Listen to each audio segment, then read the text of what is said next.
नमस्कार, मैं राजेंद्र कुमार त्रिवेदी आज पुनः आपके समक्ष एक नए विषय, नए मुद्दे पर चर्चा करने के लिए उपस्थित हुआ हूं। मुद्दा है एलटी मार्ग पुलिस स्टेशन में दाखिल एक अपराध के बारे में, जो कि एलटी मार्ग के पुलिस स्टेशन के ही पुलिस अधिकारियों के विरुद्ध किया गया है। इस मेन मुद्दे पर आने के पहले इसकी पार्श्वभूमि आपको मैं समझाना चाहूंगा। एलटी मार्ग पुलिस स्टेशन यह पुलिस आयुक्तालय बृहन मुंबई के परिमंडल 2 डीसीपी जोन 2 के अंतर्गत आता है और इस एलटी मार्ग पुलिस स्टेशन के अंतर्गत इसका जो अधिकार क्षेत्र है उसके अंतर्गत यहाँ के एक बहुत बड़ा व्यापारी क्षेत्र जो भुलेश्वर और झवेरी बाजार मुंबा देवी एरिया जो आता है वो आता है। यहाँ पर बहुतांश स्वरूप से बड़े स्वरूप में सोने की होलसेल और रिटेल में खरीद फरोख्त होती है, जिसके चलते कि बड़े पैमाने पर यहाँ पर कैश ट्रांजिशन भी हुआ करता है। यहाँ का एक विशेष वर्ग है जिसे आंगड़िया के नाम से पहचाना जाता है। ये आंगड़िया लोग यह सोने के जो आभूषण है, सोना जो है या फिर जो कैश है, एक व्यापारी से दूसरे व्यापारी के पास ला कर देना, ले जाना, ये कार्य वो करते हैं। उसके अगेंस्ट में व्यापारी उनको कमीशन देता है। यह आज नहीं, कई वर्षों से वहां चल रहा है, लेकिन जब डीसीपी जोन 2 वहां पर नए DCP zone 2 Shri Saurabh Tripathi ji, doctor Saurabh Tripathi ji की जब नियुक्ति हुई तो उन्होंने आंगड़िया लोगों की एक मीटिंग ली।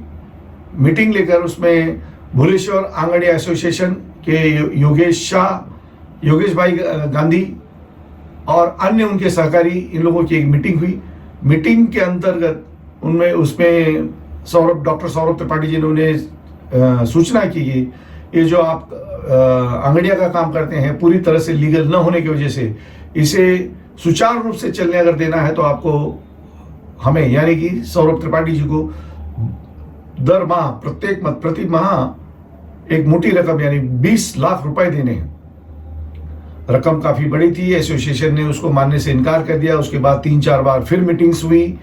मीटिंग में काफी चर्चाएं हुई और लास्ट में सौरभ त्रिपाठी जी ने उन्हें 20 लाख के बजाय 10 लाख रुपए प्रति माह देने के लिए सूचित किया और यदि वे इस तरह से रकम प्रति माह समय पर नहीं अदा करेंगे तो उनके ऊपर कड़क कार्रवाई की जाएगी और उन्हें धंधा करने नहीं दिया जाएगा। उसके पश्चात जब फिर भी आंगड़िया एसोसिएशन ने उनकी मांग को नहीं माना तो सौरभ त्रिपाठी जी ने उन लोगों पर केस करने के लिए, उन पर कार्रवाई करने के लिए डीसीपी जोन का डीसीपी स्क्वाड निर्माण किया एलटी मार्ग पुलिस स्टेशन के लिए। कायदे में कहीं भी यह प्रोविजन नहीं है डीसीपी स्क्वाड का, फिर भी उन्होंने अपने मन मर्जी प्रमाणे डीसीपी स्क्वाड तैयार किया। डीसीपी स्क्वाड में उन्होंने वहां के क्राइम पीआई ओम बांगाड़े, नितिन कदम और समाधान जमदाड़े को उसका मुख्य सूत्र एक्शन के लिए उन लोगों को उस टीम में रखा और उनके स्टाफ को।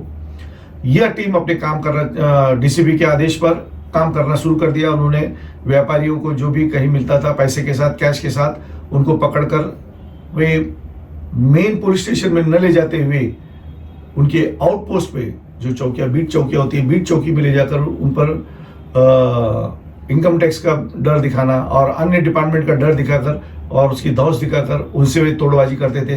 50,000 से लेकर 5 लाख रुपए तक यह कार्यक्रम कई दिनों तक चलता रहा। आखिरकार भुलेश्वर आंगड़िया एसोसिएशन ने दिनांक 7 दिसंबर 2021 को तत्कालीन पुलिस आयुक्त श्री हेमंत नगराली जी से भेंट कर उन्होंने एक कंप्लेंट दी कि और उन्हें बताया, समझाया कि किस तरह से सौरभ त्रिपाठी जी हमें परेशान कर रहे हैं और उन्हें प्रति माह 10 लाख रुपए चाहिए, अन्यथा वो हमें काम करने नहीं दे रहे हैं। इस तरह की उन्होंने उनसे कंप्लेंट की। कंप्लेंट के बाद में हेमंत नगराली जी ने उस समय के जो सीपी थे उन्होंने उस कंप्लेंट के जो अर्ज था, शिकायत का अर्ज था, जो वह प्रिलिमिनरी चौकसी के लिए, प्रिलिमिनरी इंक्वायरी के लिए उन्होंने वहाँ के साउथ रीजन के एडिशनल सीपी श्री दिलीप रघुनाथ सावंत जी इनको दिए। दिलीप रघुनाथ सावंत जी ने उस पर इंक्वायरी की, चौकसी की, जांच की। जांच उपरांत उन्होंने तथ्य सत्य पाए, इसलिए उन्होंने एलटी मार्ग पुलिस स्टेशन में दिनांक 19 फरवरी 2022 को CR number 59/22 under section 392, 381, 341 read with section 34 के तहत ओम वंगाटे और नितिन कदम और समाधान जमदाड़े के विरुद्ध और वह उनके सहकारियों के विरुद्ध गुना दाखिल किया। अब यहाँ पे मतलब गुना दाखिल हुआ, अरेस्ट हुए कुछ, उसमें से कुछ बाकी वांटेड हैं, सब है। अब यहाँ चर्चा करने का मेन मुद्दा यह है कि कंप्लेंट, अगर जो आप एफआईआर पढ़ेंगे तो एफआईआर में क्लियर कट लिखा है 7 दिसंबर 2021 की कंप्लेंट के ऊपर उसकी जांच, उस पर तथ्यों की जांच करने के बाद निर्णय लिया गया और अपराध दर्ज किया गया।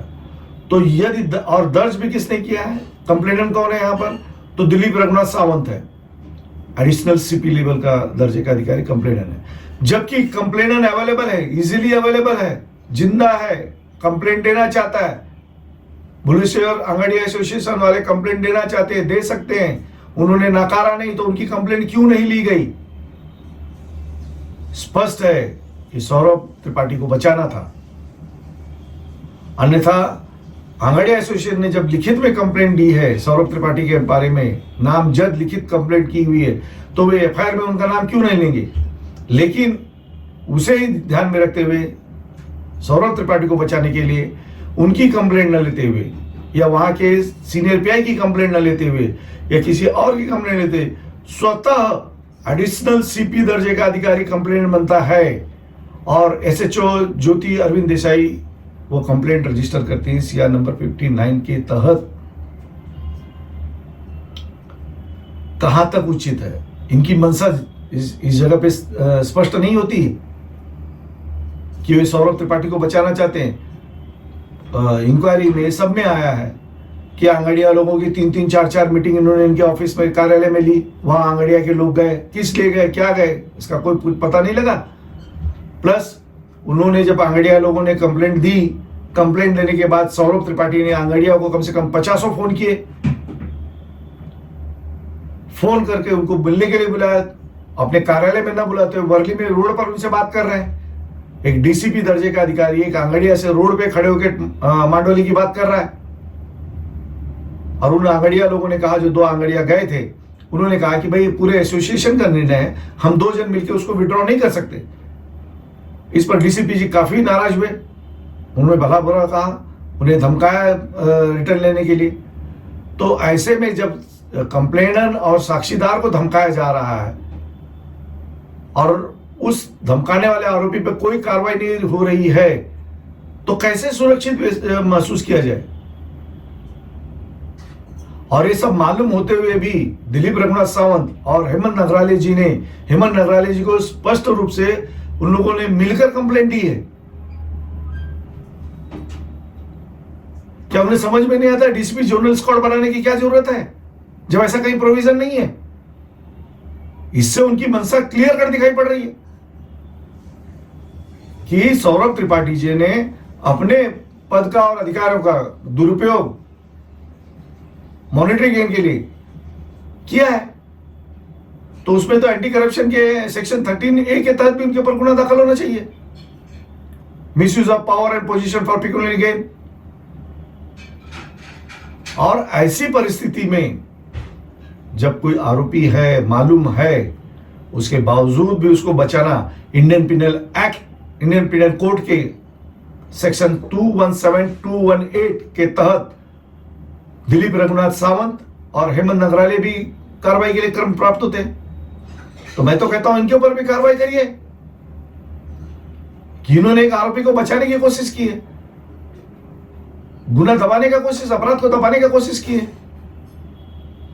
पर नहीं, आप पिछला अगला सब खोल कर देखिए। महाराष्ट्र पुलिस दल में आईपीएस के ऊपर जल्दी कोई सहज रीति से ऑफेंस रजिस्टर नहीं करता, और अगर किन्हीं कारणों बस करना पड़ा भी तो उन्हें अरेस्ट कोई नहीं करता। जिसका सबसे बढ़िया उदाहरण है परमवीर सिंह, अकबर पठान, पराग मनेरे और हाल ही में दाखिल हुआ गुना माते रश्मि शुक्ला जी। इन्हें पूरी सहूलत, इन्हें पूरा लिबर्टी दी जाती है कि आप जाइए हाई कोर्ट सेशन, जाइए हाई कोर्ट, जाइए वहां से एंटी सेपेटरी बिल लेकर आ जाइए। तब तक मैं PSI, PI, API और कांस्टेबल को अरेस्ट करके पब्लिक का गुस्सा हम ठंडा कर देंगे, उनका आई वॉश कर देंगे, उनको डाइवर्शन कर देंगे और आप लोग आराम से इसमें बच के चले जाइए। कहां का नियम है?